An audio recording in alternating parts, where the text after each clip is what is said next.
Assalamualaikum warahmatullahi wabarakatuh.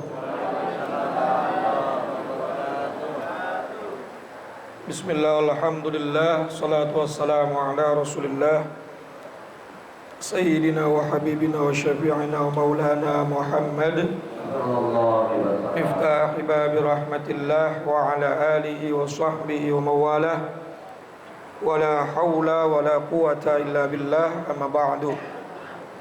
Hadratil Mukarram yang sama-sama kita muliakan, guru-guru kita Kiai Haji Muhammad Misjan, Kiai Haji Ahmad Habibi Abdul Rashid Ramli, Kiai Haji Farah Furqan Mukarrab bin Yusuf, matta'anallahu fi tuli hayatihim.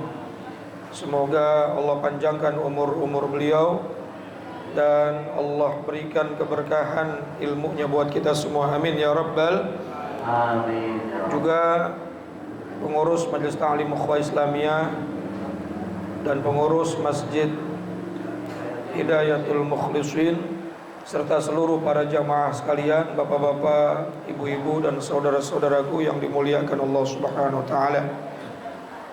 Puji syukur kita panjatkan kehadirat Allah, salawat dan salam semoga tercurah ruahkan kepada baginda Nabi besar kita Muhammad sallallahu alaihi wasallam. Dan kita berharap mudah-mudahan kita semua termasuk bagian dari umat beliau, insyaallah kelak akan mendapatkan syafaatul uzmah di yaumil qiyamah. Tanpa berpanjang kalam, mari sama kita lanjutkan kembali pembahasan kitab kita. Kita baca suratul Fatihah lagi, mudah-mudahan Allah berikan kita ilmu manfaat, maslahat yang bisa membuat kita selamat dunia sampai akhirat.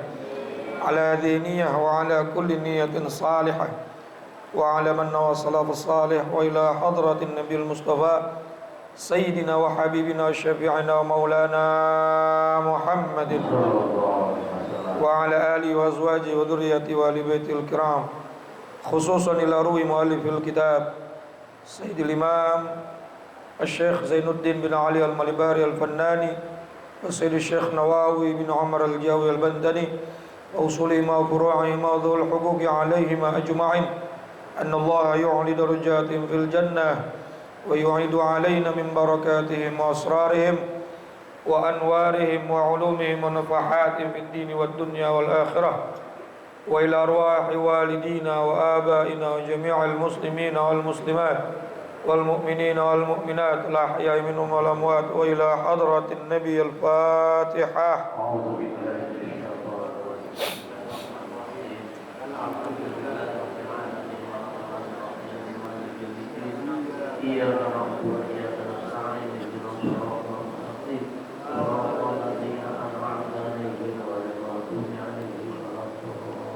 Rabbi ghfirli wa liwalidayya amin. Semoga Allah ampuni dosa kita dan dosa kedua orang tua kita, amin ya rabbal.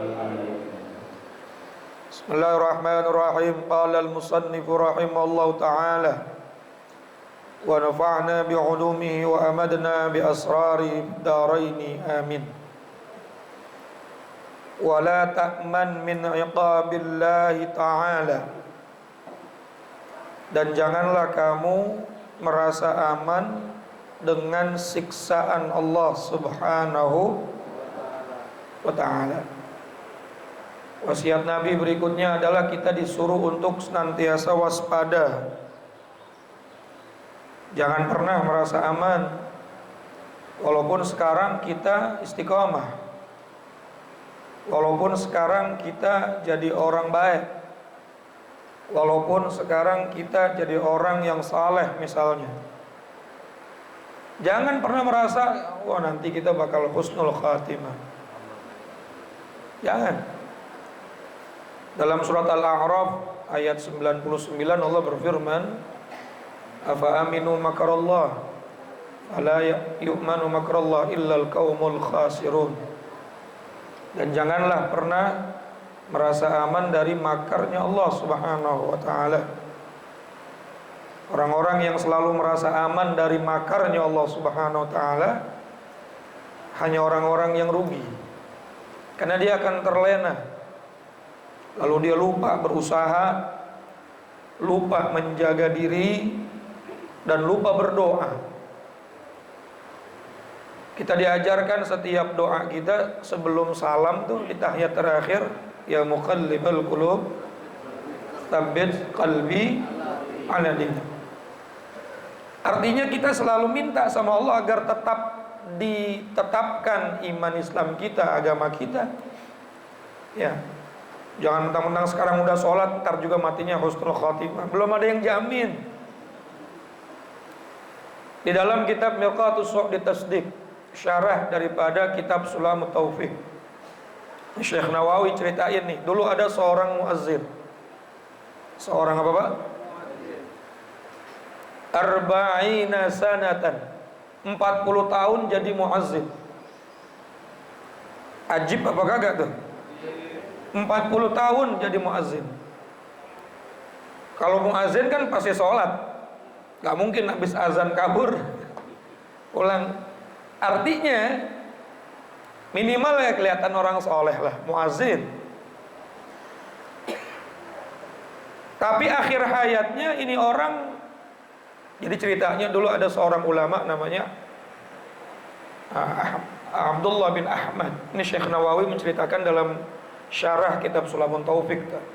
Pada saat beliau lagi tawaf di Ka'bah, tiba-tiba melihat ada seorang pemuda yang bergelantungan di dinding Ka'bah berdoa, dan doanya itu nggak ada lain kecuali cuma satu kalimat atau satu permintaan, akhrijni minad dunya bil Islam. Keluarkan aku dari dunia dalam keadaan beragama Islam. Tawaf kedua ketemu lagi orang itu, yang didengar itu juga. Tawaf ketiga orang itu masih di dinding Ka'bah, masih bergelantungan di kiswah Ka'bah. Doanya nggak berubah, cuma itu aja. Sampai selesai tawaf ketujuh, akhirnya ditanya, ente aneh lihat, aneh denger doanya kok nggak berubah-berubah. Cuma berdoa mudah-mudahan dikeluarkan dari dunia ini dalam keadaan Islam. Kok nggak minta yang lain gitu? Kalau kita kan waktu umroh lagi tawaf di tempat-tempat mustajab kita minta apa aja, betul kan? Minta iman Islam, minta sehat afiat, panjang umur, rezeki banyak, keluarga sakinah, mawaddah warahmah, anak-anak kita saleh, banyaklah yang kita minta. Cuma ini orang mintanya cuma akhrijni minad dunya fil Islam. Minta dikeluarkan dari dunia, artinya mati dalam keadaan beragama Islam. Pada saat ditanya seperti itu, maka orang tersebut menjawab, kalau kamu tahu masalah saya, kalau kamu tahu sebabnya saya berdoa begitu, maka kamu pasti tidak akan bertanya lagi sama saya. Ya makanya saya nanya, saya kan nggak tahu. Ini bagaimana nih sebabnya? Kenapa kamu doanya cuma itu aja? Ternyata dia punya saudara tadi Pak. Dia menjadi muazzin selama berapa tahun? 40 tahun. Tapi pada saat dia mau meninggal dunia, waktu naza, dikelilingi sama saudara-saudaranya, dia minta diambilkan Al-Quran. Pada saat minta diambilkan Al-Quran, saudara-saudaranya seneng. Wah, ajib ini, mungkin berkahnya jadi muazzin selama 40 tahun. Mau mati aja mau baca Quran. Semua saudaranya nyangkanya begitu tuh, mau tabarruk sama Quran. Ternyata setelah Al-Quran itu diambil, diberikan kepada orang tersebut, lalu dia mengangkat Al-Quran dan berkata, saksikanlah oleh kalian semua bahwa aku tidak percaya lagi dengan Al-Quran mulai sekarang. Auzubillahi min dzalik. Padahal 40 tahun Pak jadi muazzin. Setelah itu ditanya nih, itu saudara kamu kok bisa kayak begitu akhir hayatnya? Emang dia punya dosa apa? Sampai akhirnya Allah bikin akhir hayatnya su'ul khatimah. Bahkan dia keluar dari agama Islam. Nauzubillah. Ternyata ini saudara saya memang muazzin, cuma dia punya dua sifat yang dia anggap normal. Dia punya dua kebiasaan yang dia anggap biasa. Yang pertama, dia itu suka tajassus. Tahu tajasus nggak? Kepo. Tahu kepo? Selalu pengen tahu urusan orang lain. Selalu pengen tahu rahasia orang lain. Itu mobil baru, kredit apa kasih belinya? Ribet amat kita. Itu orang bangun rumah, minjem kali di bank ya. Ya, kepo terus. Namanya apa? Tajassus kalau bahasa Qur'annya.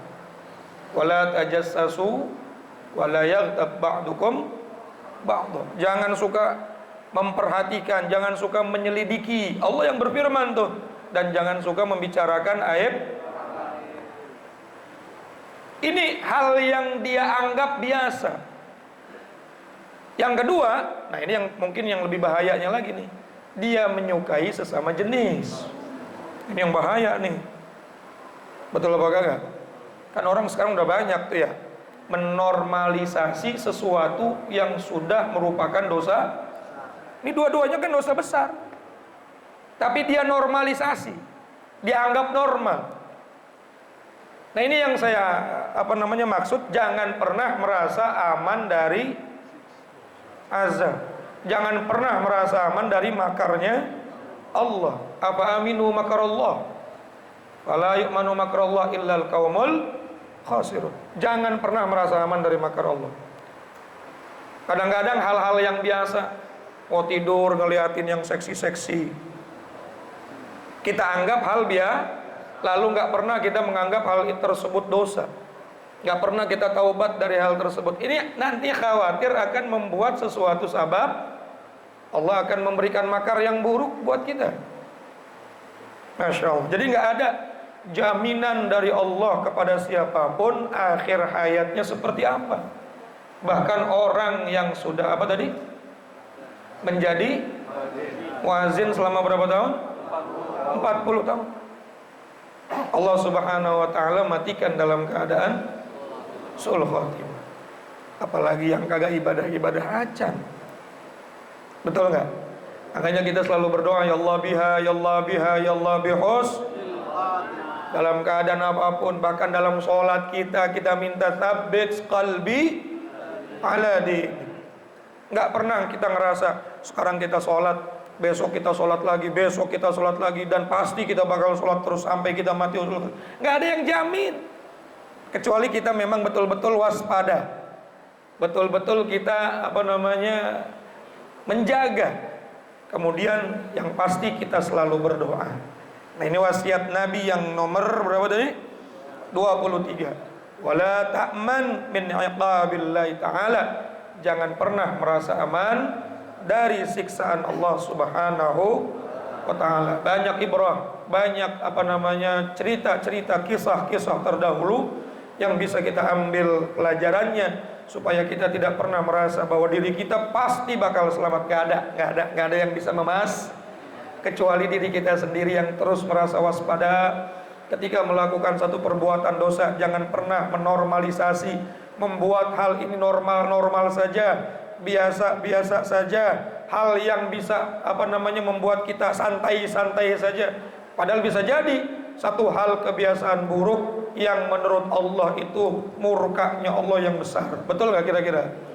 Jangan sampai hal tersebut membuat kita merasa aman. Mudah-mudahan Allah memberikan kita kewaspadaan dan kita tidak pernah merasa diri kita aman daripada makarnya Allah, sehingga kita terus berusaha dan berdoa agar kita nanti matinya husnul khatimah. Mudah-mudahan manfaat, kurang lebihnya mohon maaf. Assalamualaikum warahmatullahi wabarakatuh.